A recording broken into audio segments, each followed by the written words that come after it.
Amy, hindi pa ako handang maging ama. Hindi pwede. Hindi pa tayo handang maging magulang. Kinakabahang sabi ni Jordan matapos sabihin ng kanyang girlfriend na buntis ito. Biglang napatayo si Jordan. Pabalik-balik, tumatakbo ang isip at sinusubukang pagdugtong-dugtungin ang realidad. Nabuntis niya si Amy.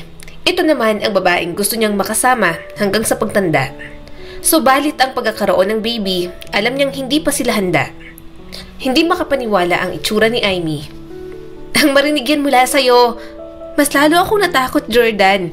Hindi pwedeng hindi ka handa dahil nandito na to. Sumikip ang dibdib ni Jordan. Pinasadahan niya ng kamay ang kanyang buhok. Nag-aaral pa siya. Ang maliit na negosyo ng kanyang pamilya, gumuho na. Siya na lang ang inaasahan ng mga ito na magtaguyod muli ng maliit na negosyong yon kapag nakatapos siya sa pag-aaral. Diyos ko, Amy. Usal ni Jordan at tumingin sa dalaga. Akala ko ba umiinom ka ng pills? Alam mo namang wala sa plano natin to. Kaya nga tayo nag-iingat na makabuo, di ba? Pero ano to? Napayuko si Amy. Sorry, umiinom naman ako. Kaso na busy ako sa pag-aaral. Nawala sa isip ko kaya nabuntis ako, Jordan. Napailing siya. Gulong-gulong ang isip. Hindi ako handa para dito. At alam ko ikaw din. Siguradong magagalit din ang nanay mo. Hindi ako pwedeng maging tatay ngayon. Halos hindi ko na maayos ang buhay ko sa sunod-sunod na nangyayari sa pamilya namin. Wala na si Papa. Bumagsak na ang maliit naming negosyo. Stress na stress si Mama at ako lang ang inaasahan ng mga kapatid ko ngayon. Hindi nila kayang mawala ako ngayon sa tabi nila. Lukot ang mukha ni Amy. Nanginginig ang mga balikat sa tahimik na hikbi. Tumayo din ito at inaabot siya ngunit umatras si Jordan. Hindi niya magawang salubungin ang tingin ng girlfriend niya. Hindi ko hiniling to. Patuloy ni Jordan sa basagang boses. Marami pa akong dapat gawin. At ngayon ay kailangan nating harapin to. Hindi ko kaya. Nakatitig sa kanya si Amy. Hindi makapaniwala ang mga mata nito. Muli siyang inabot sa nanginginig na mga kamay habang nakahawak sa braso niya. Pinilit siya ng dalaga na tumingin dito. Jordan, huwag mo namang sabihin yan.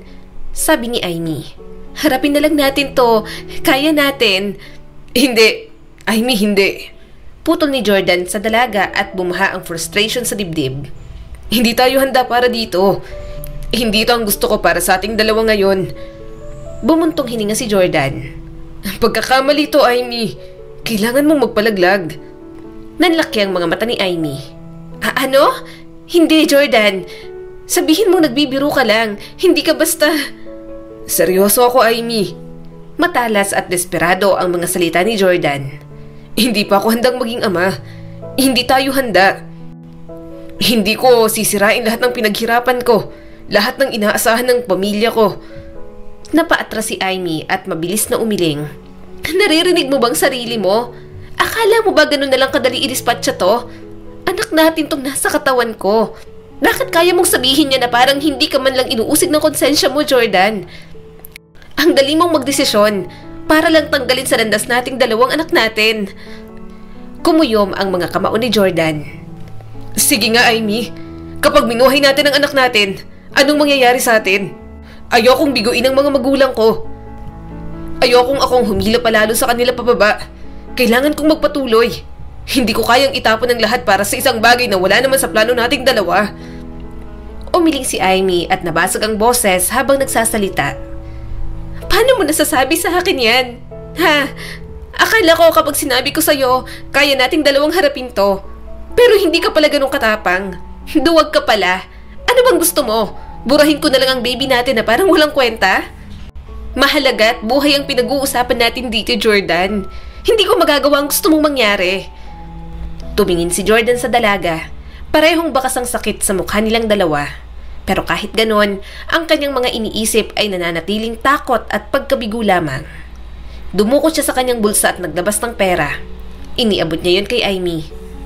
Eto, Amy. Mahinang sabi ni Jordan na para bang malulutas ng perang yun ang lahat. Tama na.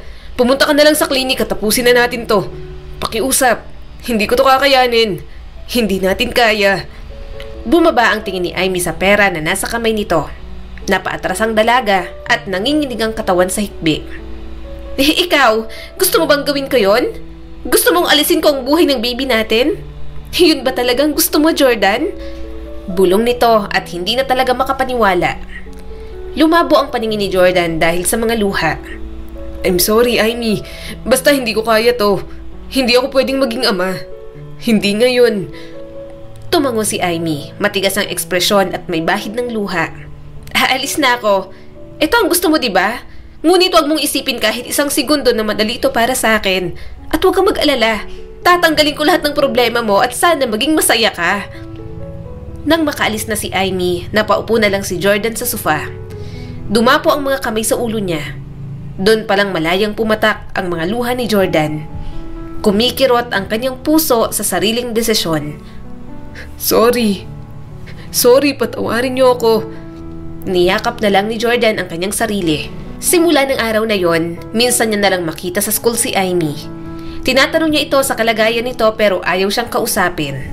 Naiintindihan niya ang galit ng dalaga sa kanya at nakikita niya nang maghihiwalay sila. Inasahan niya na yon kahit labis siyang nasaktan. Hanggang isang araw, namalaya niya na lang, umalis na si Amy. At lumipas na ang ilang taon, hindi na ito muling nagpakita pa sa kanya. Kuya Jordan! Sigaw ng kanyang nakababatang kapatid na si Daniel. Sa wakas, nandito ka na rin. Kanina ka pa namin hinihintay. Napakurap-kurap si Jordan. Anong ibig sabihin ng lahat ng to? Tiningnan niya ang dining area na maraming pagkain. May kaunting decoration pa. Halata ang saya sa mukha ng ina ni Jordan at mga kapatid. Hindi mo sinabi sa amin na na-promote ka. Ang boses ng kanyang ina ay umalingaw-ngaw mula sa kusina.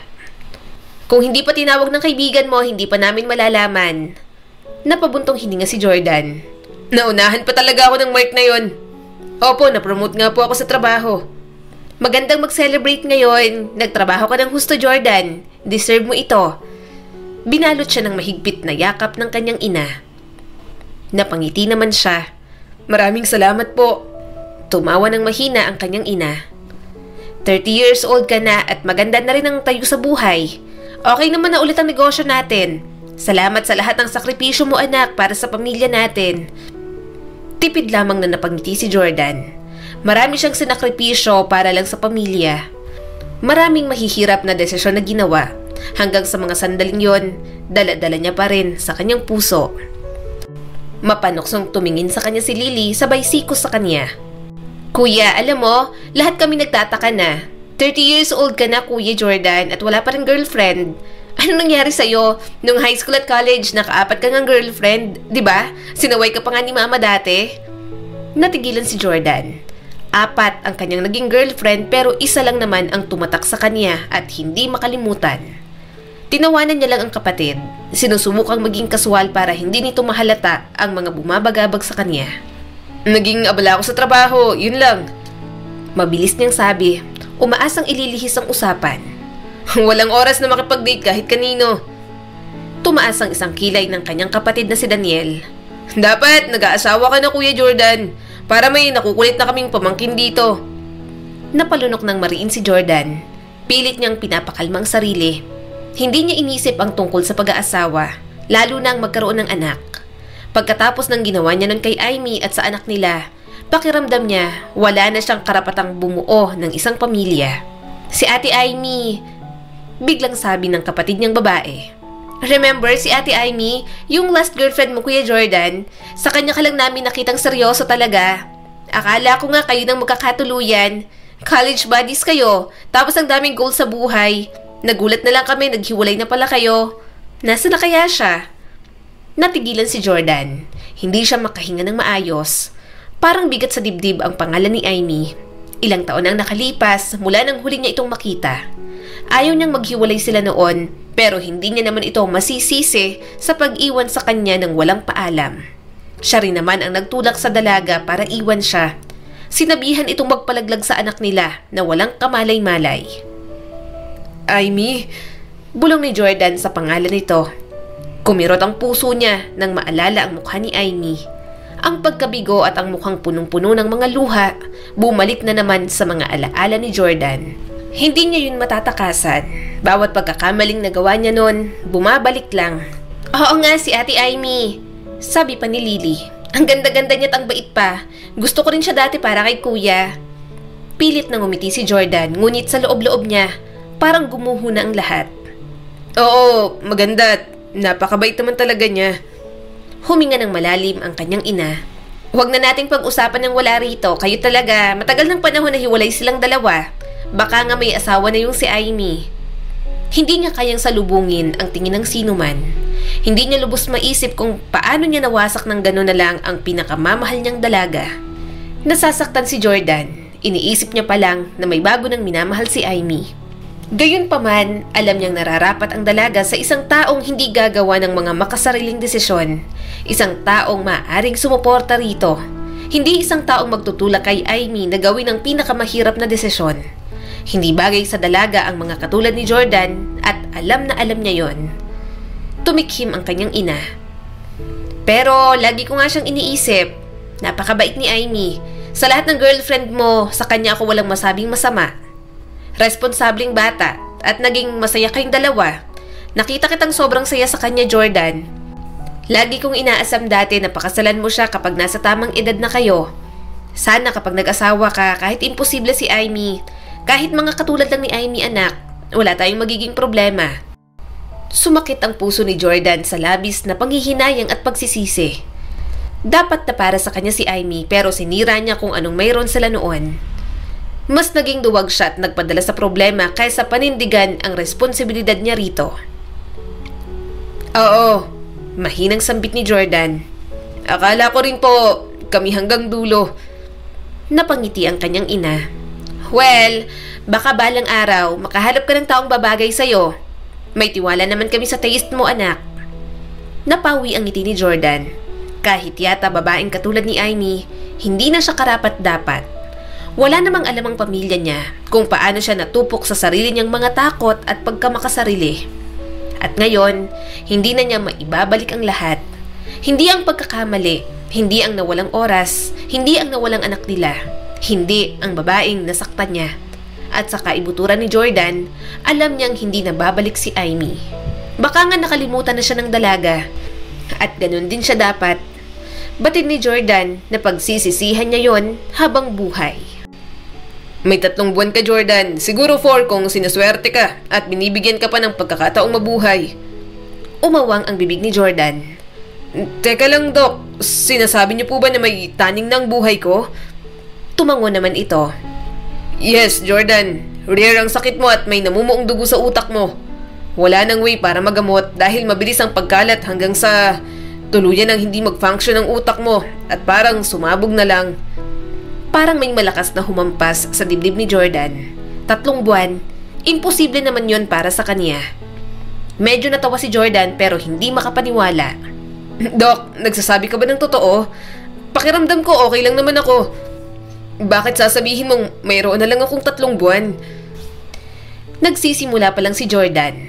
Natupad niya na ang mga pangarap niya pero kasi simula niya palang nalasapin iyon. Successful na siya, nakatulong na sa pamilya at ngayon palang makakabuelo sa lahat ng gusto niyang mangyari sa kanyang buhay. May chance ba? Baka naman meron, Doc. Kahit anong gamutan. Doc, bigyan mo naman ako ng pag-asa oh. Gumagapang ang takot sa kanyang sistema. Napabuntong hininga na lang ang doktor. Halatang ayaw nang magbitiw ng salita. Tanging nakita na lamang ni Jordan ang simpatya sa mga mata nito. Paglabas niya sa opisina ng doktor, tila walang katapusan ang malamig na pasilyo ng ospital. Mas bumibigat ang bawat hakbang niya. 3 months? Bakit naman 3 buwan na lang? Natulala siya at napahawak sa pader. Sinusubukan niyang muling maglakad kahit nanghihina ang kanyang mga binti. Natatakot si Jordan. Yun ang totoo. Marami pa siyang hindi nagagawa. Ni hindi pa siya nakakabawi sa taong ginawa niya ng kasalanan. Hindi sigurado si Jordan kung ano ang nagdala sa kanya sa waiting area sa kabilang panig ng ospital. Pero nang makita niyang babaeng nandoon, pakiramdam niya'y naging okay ulit ang lahat. Amy? Usal ni Jordan. Nandun ang dalaga, mag-isang nakaupo sa waiting area. Simple lang ang pananamit nito. Bakas ang pagod pero tila may bahid pa rin ang ngiti sa mga labi. Amy? Garal-galang boses na sabi ni Jordan. Iba na ng mga sandaling yun si Amy, o baka talagang nagbago lang talaga ang lahat sa paligid nila. Naglakad siya papunta sa dating nobya. Amy! Dahan-dahan itong tumingala at ang kanilang mga mata ay nagtagpo sa unang pagkakataon pagkatapos ng mga taon. Napakurap ito sa gulat at biglang napatayo. Jordan? Bahagya itong napaatras. Hindi ko inaasahan na makikita kita dito. Hindi matanggal ni Jordan ang tingin sa dalaga. Ano ginagawa mo dito? Anong nangyari? Iniisip niya kung paraan ba ng Diyos yon para magkaroon siya muli ng pag-asa. Nakakatawa na kung kailan niya na lamang may taning na ang buhay niya, saka naman muling makikita ni Jordan ang taong dahilan kung bakit naging makulay ang kanyang mundo noon. May pinatingin lang, may sinamahan lang ako, saad ni Amy at umiwas ng tingin sa kanya. Mama! Malakas na tawag ng isang batang babae kay Amy. Nanlaki ang mga mata ni Jordan nang may tumakbong bata at niyakap si Amy. May pamilya ka na? Lumingon sa kanya ang batang babae at napasinghap ito. Papa? Shanti! Bulalas ni Amy at agad na hinilang anak nito. Halika na! Kailangan nating umuwi. Naghihintay ng lola mo. Muling napatingin sa kanya si Shanti. Po? Pero hindi po ba siya ang papa ko? Gulat na gulat si Jordan. Hindi niya inasahan yon. Para siyang binuhusan ng malamig na tubig. Hawig niya si Shanti at alam niyang hindi siya dinadaya ng mga narinig niya kanina. Mukhang hindi nito pinalaglag ang anak nila. Nagmamadaling umalis ang mag-ina at nagmamadali naman siyang humabol. Hindi na siya papayag na mawala na ulit sa paningin niya si Amy. Kailangan niyang makausap ito. Amy, sandali! Hinawakan ni Jordan ang braso nito. Huwag kayong umalis. Mag-usap tayo. Please. Inalis agad ni Amy ang pagkakahawak niya. Wala na tayong dapat pag-usapan. Hindi ko alam kung bakit ka pa humahabol ng ganito. Pero... Napatingin si Jordan sa bata habang namumuo ang mga luha. May anak ako sa'yo. May anak tayo. Bakit ngayon lang? Kunot ang noo ni Amy at bakas ang galit. Anong bakit? Bakit hindi mo tanungin sa sarili mo, Jordan? Nakalimutan mo na ba? Nakalimutan mo ba ang gusto mong mangyari noon? Lumandas agad ang luha ni Jordan. Nanginig ang kanyang mga kamay at tiningnan ang kanyang mag-ina. Bakit nga ba niya nakalimutan? Gusto niyang ipalaglag noon ni Amy si Shanti. I'm sorry, pinagsisisihan ko na yon. Alam kong malaking pagkakamali yon. Wala nang pakialam si Jordan kahit nakatingin na sa kanya ang mga tao sa ospital. Iniyak niya lang lahat. Pero masaya ako dahil hindi mo tinuloy. I'm sorry. Sorry talaga. Please, mag-usap tayo. Umiling si Amy. Wala na tayong dapat pag-usapan. Kalimutan mong nakita mo ako ngayon at kalimutan mo na rin na tinawag kang papa ng anak ko. Wala kang karapatang maging ama. Tandaan mo yan. Nagmamadaling lumabas ng ospital ang mag-ina. Pero kahit anong taboy sa kanya ni Amy, sumunod pa rin talaga siya. Sumakay ang mga ito sa jeep at sinundan niya lang iyon. Habang nakasakay sa sasakyan niya, hindi talaga mapakali si Jordan. Hanggang sa nakarating siya sa bagong tinutuluyan ni Amy. Maliit lang na bahay iyon. Nakita niyang doon pumasok ang mag-ina. Samantalang siya nanatili lamang sa loob ng sasakyan at doon umiyak ng umiyak. Hinampas niya ang manibela at gigil na gigil sa sarili niya. Kasalanan ko! Kasalanan ko! Galit sila sa akin! Hindi nila ako mapapatawad. Bumaling ang tingin ni Jordan sa result ng sakit niya. Mas lalo lamang tumulo ang kanyang mga luha. Nang makita niya muli si Amy at malamang buhay pang anak nila, para siyang muling nabuo pero parang nawasak ulit. Kaunting oras na lang ang mayroon siya para makabawi. Pero paano niya gagawin yon kung galit sa kanya si Amy? Gusto ko pang mabuhay. Napahagulgol si Jordan. Gusto ko pa silang makasama. Diyos ko, ito na bang kabayaran sa lahat ng kasalanan ko? Bakit ganito? Bakit kailangang mawala ako kung kailan nakita ko si Amy at ang anak namin? 3 buwan na lang ang natitira. 3 buwan upang mabuhay at bawiin lahat ng kabiguang dinulot niya kay Amy at kay Shanti. At kahit parang walang pag-asang mapatawad siya ni Amy, pinagsusumikapan niya pa rin iyon. Palagi niyang inuna ang pamilya at sarili kaysa sa pagkakataong yon. Ang mag-ina naman ni Jordan ang iisipin niya bago man lang mawala sa mundo. Anong ginagawa mo rito? Naiinis na tanong ni Amy nang mapagbuksan siya. Ilang beses na kitang pinagtabuyan, bakit ba ang kulit mo? Mabilis namang umayos ng tayo si Jordan. Good morning, kumain na ba kayo? May dala kong breakfast. Napatingin si Jordan sa anak nilang si Shanti. Ngiting-ngiti ito at agad na humawak sa kanyang kamay. Napangiti na rin siya at umupo sa paanan. Pwede bang payakap ako? Kinakabahang tanong ni Jordan. Tumango naman ang bata at mahigpit siyang niyakap. Naninikip ang kanyang dibdib sa labis na emosyon. Namumuo ang mga luha ni Jordan. Gustong-gusto niyang mayakap araw-araw ang kanyang anak. Bumawi sa lahat ng kasalanang nagawa niya. Papasok na sa school si Shanti. Ihatid ko na kayo. Tumingin si Jordan sa kanyang sasakyan at agad na binuksan ang pinto. Napairap naman si Amy. Kaya na naming mag-commute. Shanti, halika na. Pero hindi nagpahila si Shanti. Mama, sabay na po tayo kay Papa. Para hindi na po tayo maghintay na mapuno ang jeep. Tsaka mama, tingnan mo po may aircon, malamig sa loob. Nagkatinginan silang mag-ama. Nang makita niyang masama ang tingin ni Amy, mabilis naman siyang sumeryoso. Wala itong nagawa kundi ang sumakay na rin. Napangiti naman agad si Jordan at agad na rin isinakay ang bata. Nang maihatid sa school, talagang nakasunod pa rin siya. President ng PTA sa school si Amy at may event kaya nandun ito. At walang ibang ginawa si Jordan kundi ang bumuntot kay Amy. Amy, sino yung kasama mo? Boyfriend mo? May boyfriend ka na pala? Tanong ng isang nanay. Nanlaki naman ang mga mata ni Amy. Apo, hindi ko po boyfriend ng loko na to. Hindi ko nga alam kung bakit sumusunod sa akin. Inilahad agad ni Jordan ang kamay. Jordan, papa po ni Shanti. Hindi po ako boyfriend pero minamahal po si Amy. Mahina namang tumawa ang ginang. Nanliligaw ka? Napairap naman si Amy. Hindi po nanliligaw, Ate Grace. Nanggugulo lang. Ex-boyfriend ko po si Jordan. Napatingin siya kay Amy. Opo, hindi po ako nanliligaw. Basta minamahal ko lang po si Amy. At gusto ko pong palaging nasa tabi nila ni Shanti. Masama naman siyang tiningnan ni Amy. Namungay lang naman ang mga mata ni Jordan.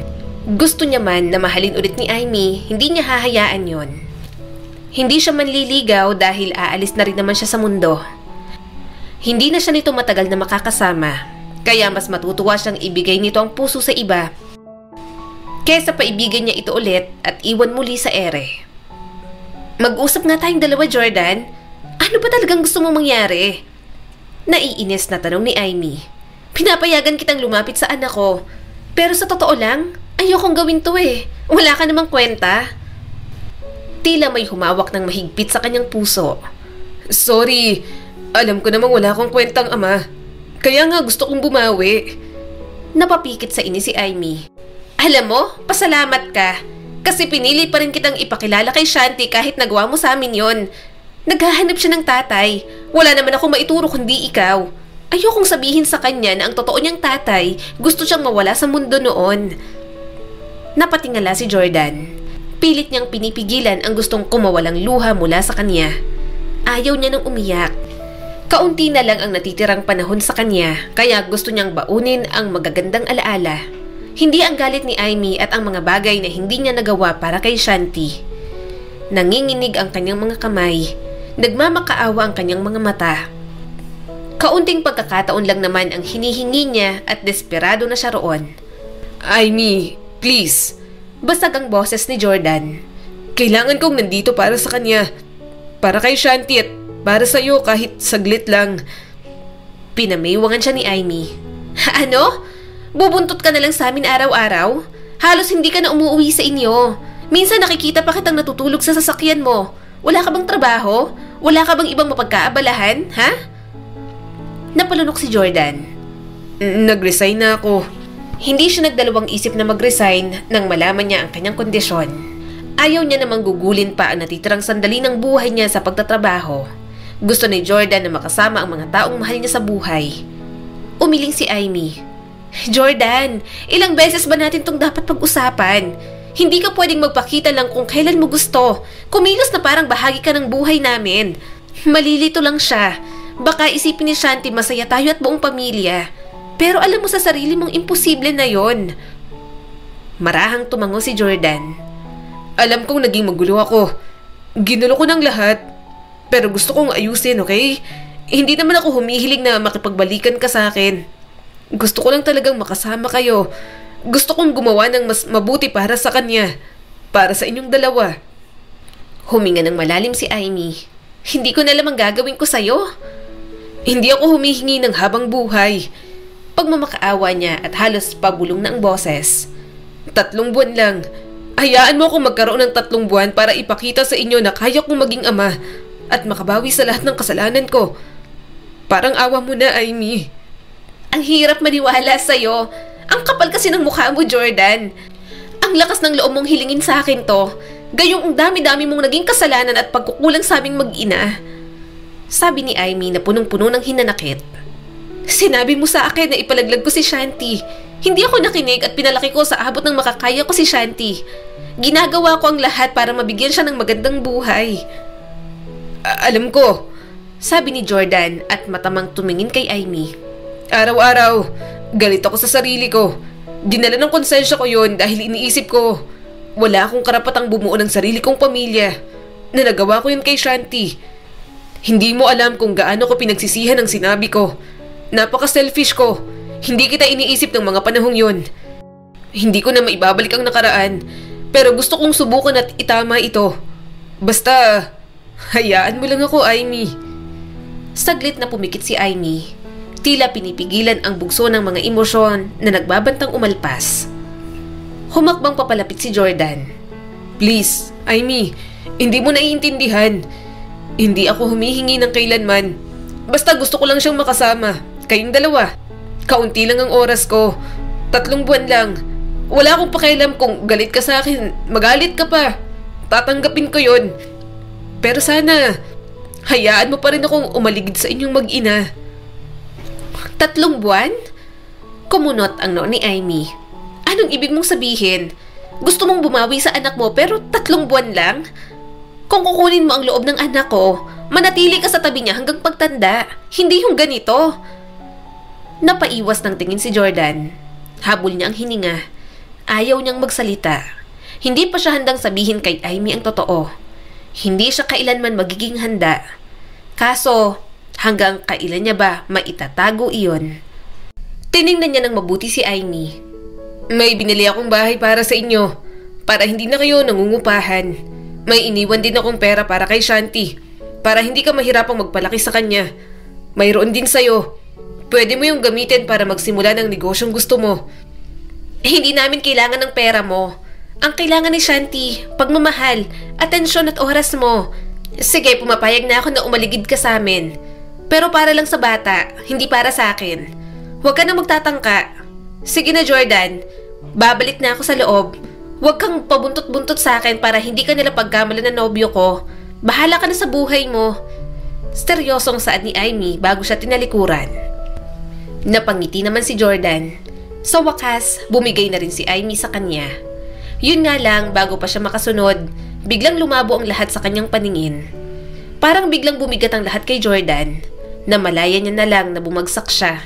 Nanginginig habang tumutulo ang pulang likido mula sa ilong. Amy! Mahinang usal niya nang makitang tumatakbo pabalik si Amy. Jordan? Jordan, anong nangyayari sa'yo? Takot na sabi ni Amy. Inaatake na siya ng sakit niya pero sa kabila ng sakit, nagagalak ang kanyang puso. Hindi niya inasahang magiging ganoon ulit kalapit si Amy sa kanya. Parang kahit ano, ipagpapalit niya. Mahawakan at masilayan lang muli ng ganoon kalapit ang mukha ng babaeng pinakamamahal niya. Maya-maya'y unti-unti nang nagdilim ang lahat sa kanya. Nagising na lang si Jordan na sa ospital na. Bumungad sa kanyang ina at mga kapatid. Umiiyak ang mga ito habang nakatingin sa kanya. Muli siyang napapikit. Bakit kayo umiiyak? Wala na ba ako? Mas lalong umiyak ang kanyang ina at yumakap sa kanya. Bakit hindi mo sa amin sinabi, anak? Anong masakit sa'yo? Anong masakit, ha? Hinaplos niyang buhok ng kanyang ina. Tama na, tahan na. Makakasama yan sa inyo, mama. Ang pangit mo ring umiyak. Napatingin si Jordan sa kanyang mga kapatid na umiiyak na rin. Ano ba kayo? Bakit bang lalaan yung umiyak? Buhay pa ako, kaya ko pa. Huwag nyo na lang isipin na may taning ng buhay ko. Ayokong ganitong alaalang babaunin ko sa inyo. Maya-maya'y tumigil na rin naman ang mga ito sa pag-iyak. Ramdam niyang lungkot ng kanyang pamilya. Pero ayaw niya ng ganoon. Kaya niya pinapakita na malakas siya at kaya niya pa. Buong buhay ko, kayo ang inuna ko. Kaya sana, hayaan niyo ako sa aking mag-ina. Gusto ko makasama sila at kapag wala na ako, sana alagaan niyo sina Amy at Shanti para sa akin. Malaki ang kasalanan ko sa kanila at kulang ang oras ko para makabawi pa. Kaya sana, alagaan niyo sila ng mabuti para sa akin. Naluluhang sabi ni Jordan. Niyakap siya ng mahigpit ni Lily. Oo, Kuya Jordan, hindi namin hahayaan sina Ate Amy at ang pamangkin namin. Pagkatapos ng ilang oras, umalis na rin naman ang mga ito. Pumasok si Amy na namumugto ang mga mata. Amy, nakangiting sabi ni Jordan. Nasaan ang anak natin? Nanginig ang mga labi nito. Iniwan ko muna kay Mama. Kumusta ka? Napangiti naman muli si Jordan. Hoy, nag-aalala siya sa akin. Huwag mong sabihin na bumabalik ng feelings mo para sa akin. Gusto niya lang naman magpatawa pero bigla na lang umiyak si Amy. Lumapit ito at mahigpit siyang niyakap. Natigilan naman si Jordan pero ilang saglit lang, unti-unti na rin naman siyang gumanti ng yakap. Akala niya mawawala na lang siya sa mundo na hindi na muling malalasap ang yakap ni Amy. Naiinis ako sa'yo, mariing sabi ni Amy. Bakit ganito? Sinabi mong babawi ka. Masamang ugali mo, masamang damo ka, kaya bakit sinasabi nilang mawawala ka agad? Umusog siya at tinapik ang hospital bed. Tabi ka sa akin. Tabi tayo, Amy. Akala niya hindi ito papayag pero tumabi pa rin ito. Ngiti-ngiti siya habang pareho silang nakahiga. Nakatitig lang si Jordan kay Amy. Parang kinakabisado ang bawat parte ng mukha nito. Ang ganda-ganda mo pa rin. Bulong ni Jordan. Tumulo ang luha ni Amy. Sorry, sana sinabi mo agad. Sana hindi na aksaya ang oras mo sa kakataboy ko sa'yo. Sana isinantabi ko ang galit ko para naman mas may oras ka pa sa anak natin. Marahan siyang umiling. Ayaw kong gawin mo yon. Galit ka sa akin. Gusto ko ng oras sa inyong dalawa. Nang makita ko kayo pagkatapos ng maraming taon, doon ko palang nalaman na may taning ng buhay ko. Alam mo, palagi kong iniisip kung pinanindigan sana kita. Kung hindi ako naging duwag, sana mas mahaba pa ang oras ko sa inyong dalawa. Sana mas naging asawa ko sa'yo at mas naging ama ko kay Shanti. Yun ang mga bagay na pinagsisisihan ko na hindi ko na maibabalik pa. Marahang hinaplos ni Amy ang kanyang mukha. Pangako, simula ngayon, hindi na kami aalis sa tabi mo. Magiging isang pamilya tayo, ha? Yun ang plano natin nun, di ba? Mahigpit niyang niyakap si Amy at sumubsob sa leeg nito. Talaga? Pwede yon? Kinikilig ako, Amy. Mahina naman itong tumawa sa kabila ng pagluha. Para yun lang, kinikilig ka na? Itakas mo ako rito sa ospital. Paglalambing niya rito. Tuturukan na nila ako ng kung ano-ano. Ayoko dito, sayang lang ang pera. Gusto ko lahat ng ipon ko mapunta lang sa inyo ni Shanti. Malaki yun. Kaya na kayong buhayin at may educational plan na rin si Shanti. Marami akong magagandang plano para sa inyo. At kailangan kong magawa yun agad. Gusto kong gumawa ng maraming alaala kasama mo at ang anak natin. Garal-galang boses na hinaplos ni Amy ang kanyang buhok. Sige, uuwi na tayo. Gagawa tayo ng maraming alaala. Titira tayo sa binili mong bahay para sa atin. Magiging isang pamilya tayo, Jordan. Ikaw, ako at si Shanti. Yun na nga ang ginawa nila ni Amy. Tumira sila sa bahay na binili niya para sa mga ito. Magkakasama silang tatlo roon, sabay-sabay kumakain, naglilinis, natutulog at kung ano-ano pang ginagawa ng mga tipikal at masayang pamilya. Jordan, ano ka ba naman? Sabi na nga na ako ang magluluto tuwing umaga. Ikaw na ang magluluto para sa... Ikaw na nga ang nagluluto para sa lunch at dinner. Pinamiwangan siya ni Amy. Tumawa naman siya at ngumuso. Nag-e-enjoy naman ako, hayaan mo na ako. Wala rin naman akong ginagawa. Nasaan ang kiss ko? Natagalan si Amy kaya siya nang humalik. Nagtawanan sila pareho at yon ang naabutan ni Shanti. Humihingi rin ito ng halik sa kanilang dalawa. Bakit parang ang dami mong niluluto? Tanong ni Amy. Napangiti naman si Jordan at naglagay ng pagkain sa basket. Mag-beach tayo. Parang picnic lang. Wala namang pasok si Shanti. Yumakap naman sa kanya si Amy. Sige, mag-picnic tayong tatlo. Yun ang ginawa nila. Masayang pinagmasdan ni Jordan ang kanyang mag-ina. Pareho nagkukulitan at naghahabulan pa. Nakisama naman siya kaya mas lalong umalingaw-ngaw ang kanilang tawanan. Natigilan lang si Jordan nang biglang sumakit ang kanyang ulo. Jordan! Okay ka lang? Sigaw ni Amy mula sa malayo. Pinilit niyang kumaway. Okay lang, sige lang. Manguha lang kayo ng seashells dyan. Mariing umiling si Jordan at sinapo ang kanyang ulo. Tinanaw niya muli ang kanyang mag-ina. Unti-unting bumaha ang takot sa kanyang dibdib. Lumalabo ang kanyang paningin. Hindi niya makita ng malinaw sina Amy at Shanti. Ilang sandali pa'y humandusay na siya sa buhanginan. Kinapa ni Jordan ang kanyang ilong at may pulang likido na lumabas doon. Jordan! Jordan! Tawag ni Amy na sinabayan ng tawag ng kanyang anak. Papa? Papa! Inanaag ni Jordan ang kanyang mag-ina.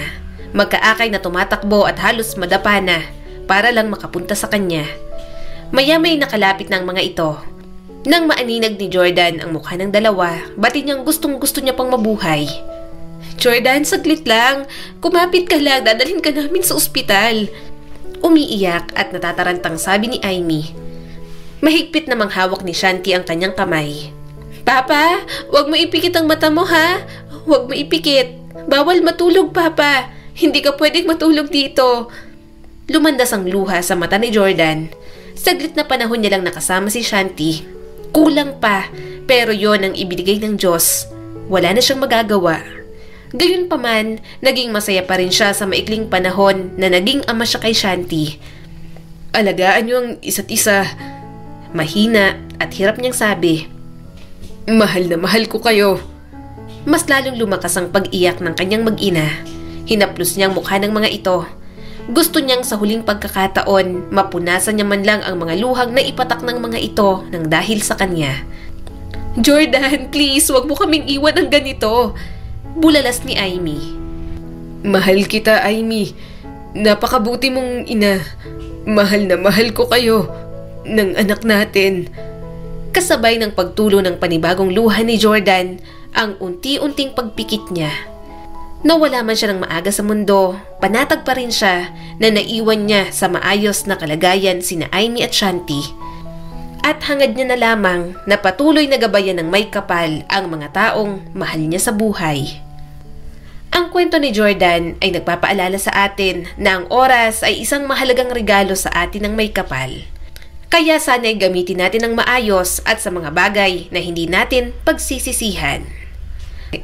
Muli, ito po si Skylar Guro at sana may bago na naman kayong natutunan sa kwento natin ngayon. Maraming salamat po.